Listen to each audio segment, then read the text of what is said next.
The effects of the penetration of chlorides and moisture are leaving our concrete bridges vulnerable to deterioration. Protection for this problem is achieved through the use of the Dri-Span waterproofing system. This system is specifically designed and engineered by Dek-Shield Infrastructure Solutions. Dri-Span System has three components. Dri-Prime, a quick-drying liquid primer used to prepare the concrete and to enhance the adhesion of the membrane to the bridge deck surface. The Dri-Span membrane. This is what keeps the moisture out. The membrane is 5 mm and is prefabricated as a polyester-reinforced atactic polypropylene modified bitumen roll. The top finish is silica sand.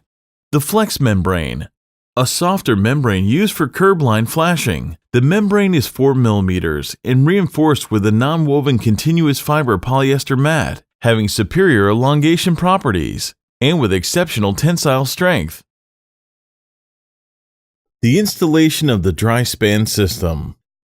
The first step is the application of primer. Dri-Prime can easily be applied by a simple brush, roller, or spray. This is for the surface conditioning of the concrete and providing better adhesion for the membrane. After a short period of time, depending on environmental conditions, the color of the primer will dry darker.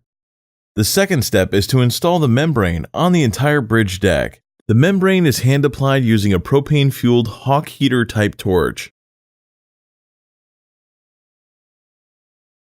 For larger areas, a time and cost-efficient method of installation is through an automatic self-propelled machine named the Deck Dragon, engineered specifically for the use of Dek-Shield products. Curb flashing is the last step. This is the area at the intersection of the bridge deck and the curb, requiring vertical application of the flex membrane to ensure continuity of protection of the waterproofing.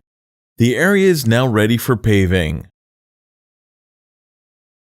Dek-Shield Infrastructure Solutions.